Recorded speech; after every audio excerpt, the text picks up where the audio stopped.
the In Conversation podcast series, with author Nigel Beckles. Welcome to the podcast. Please like the podcast and subscribe to this channel. Thank you. Have you experienced several failed relationships or been through a divorce? How can you avoid making the same mistakes again? How to avoid making the big relationship mistakes is out now.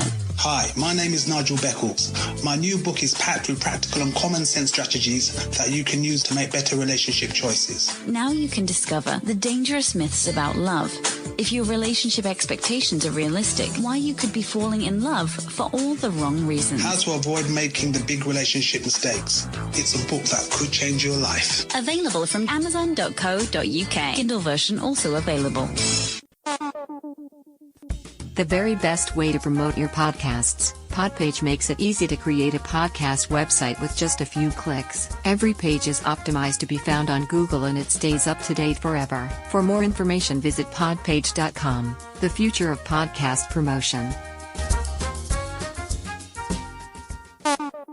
Get ready for takeoff. Welcome back to my In Conversation podcast series. My guest for this episode is an author and contributor to the BBC One documentary Subnormal, A British Scandal, Maisie Barrett.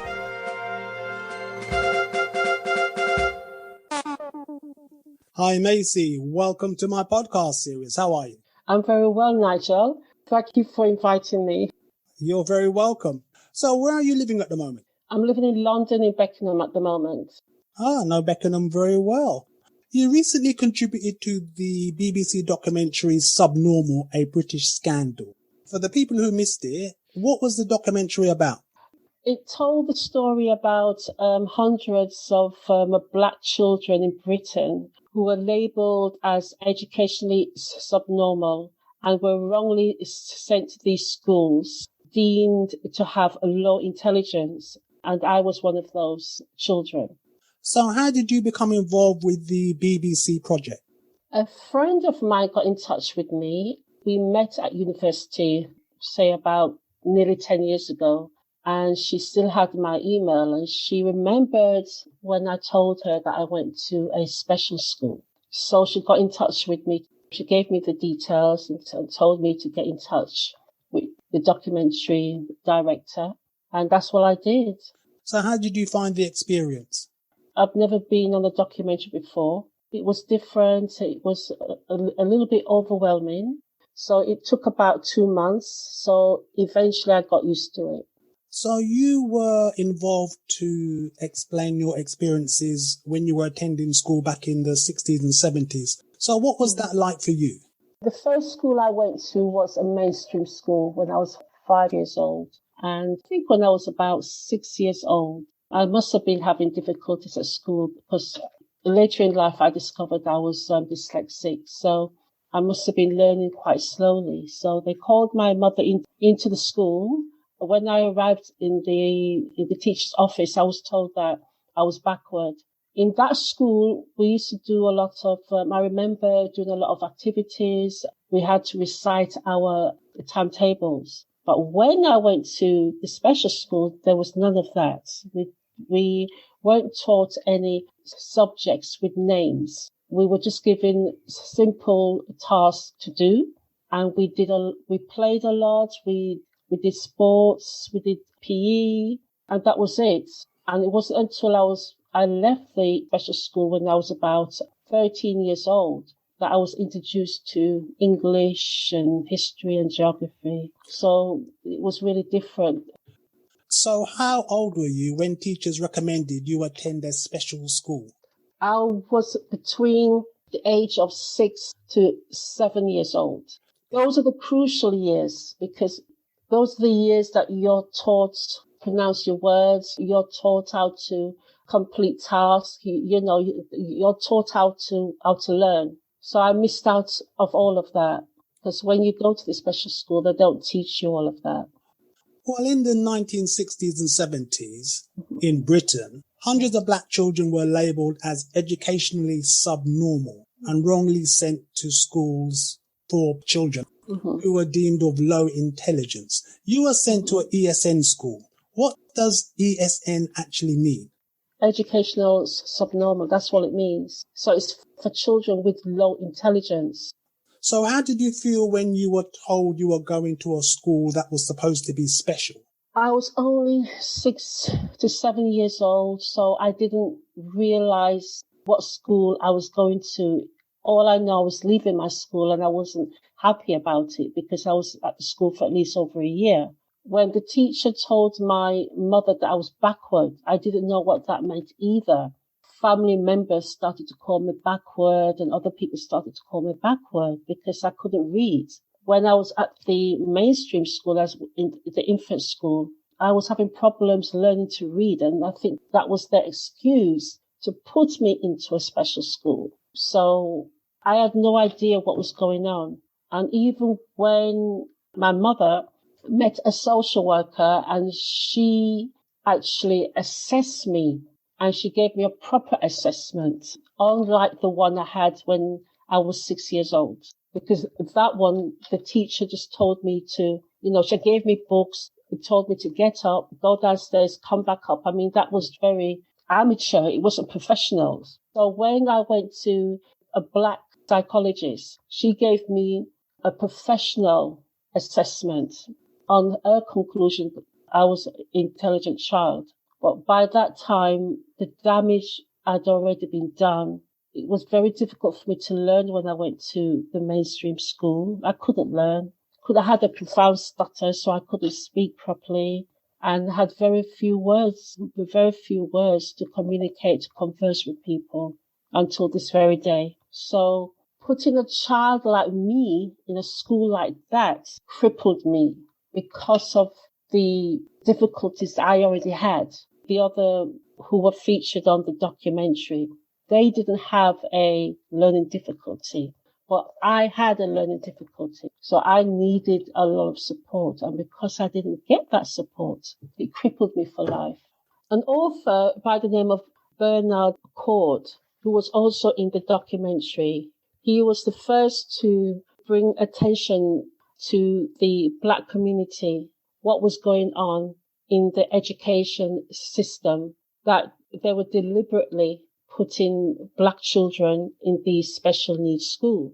And this part really touches my heart because he describes exactly what has happened to me and my children.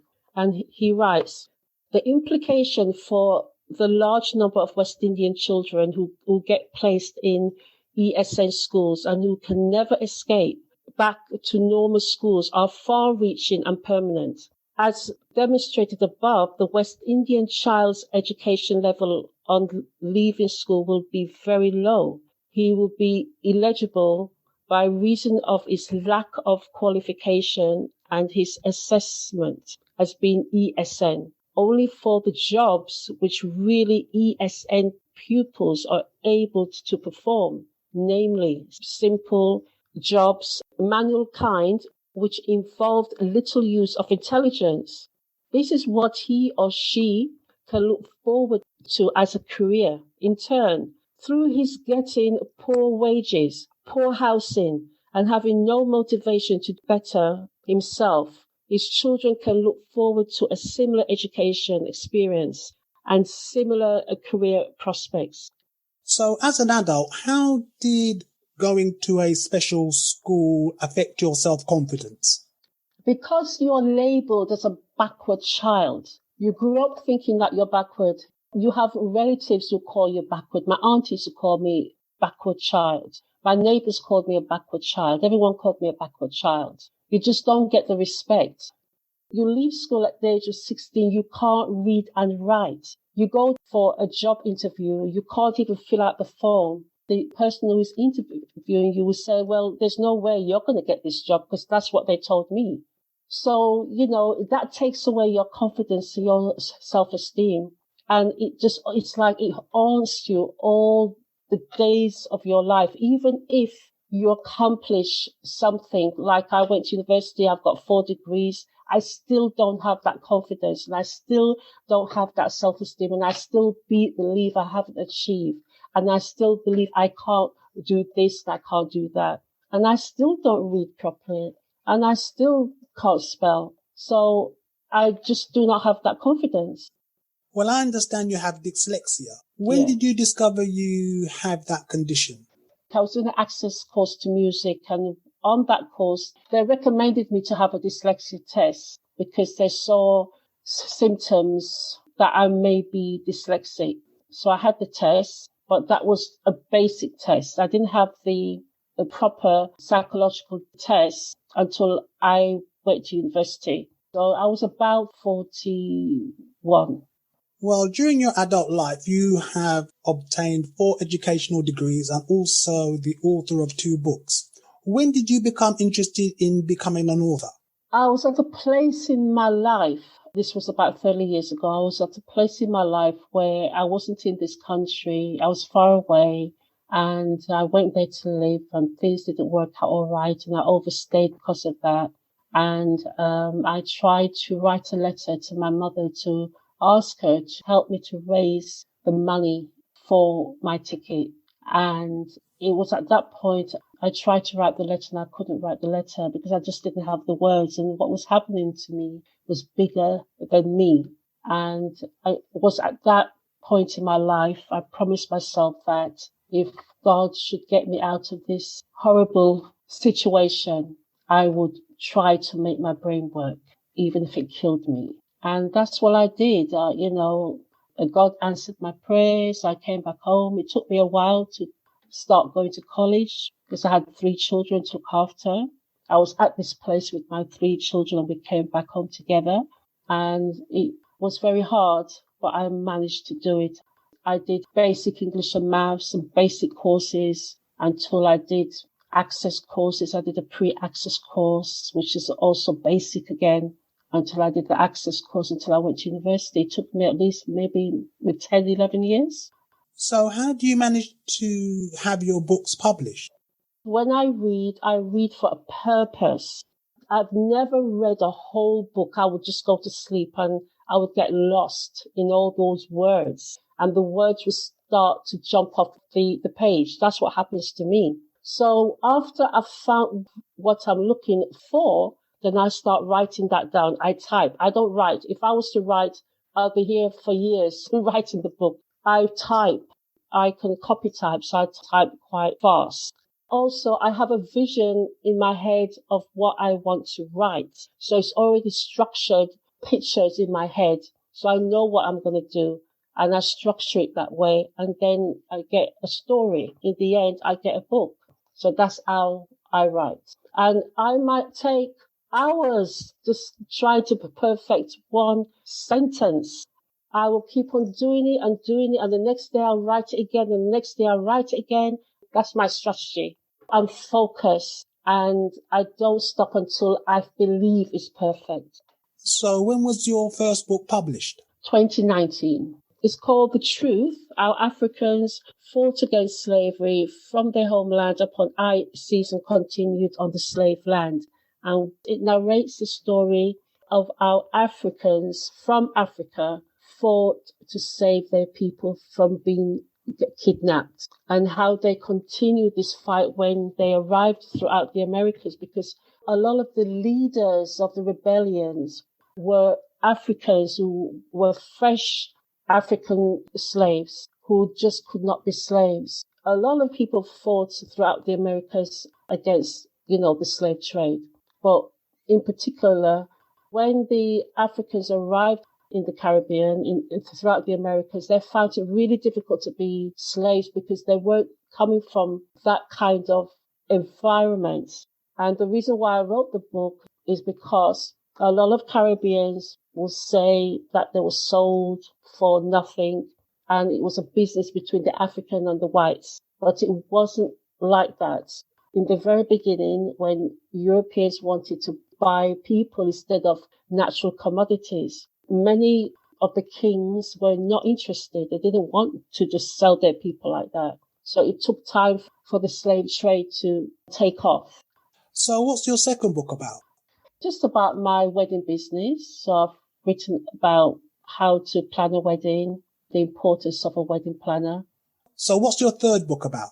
My third book is about my autobiography. It's about my life. And I talk about my experience at school, and how it affected me and my children. And I talk about the environment that I was brought up in and how that environment affected me. So I talk about how society shaped me to be who I am, which was to be a failure in life. So my story is a little bit complicated and maybe a lot of people might be upset, but it's my story. So Maisie, what are your plans for the future? Just continue writing and try to accomplish my dreams. So Maisie, how can people contact you? My email is my name, barrettmaisie8@gmail.com. And my book is on Amazon. Maisie in Beckenham, UK. Thank you very much for your time. Much appreciated. Thank you for inviting me. Thank you. Bye. Thank you for listening. Please like and subscribe. Another In Conversation podcast coming soon.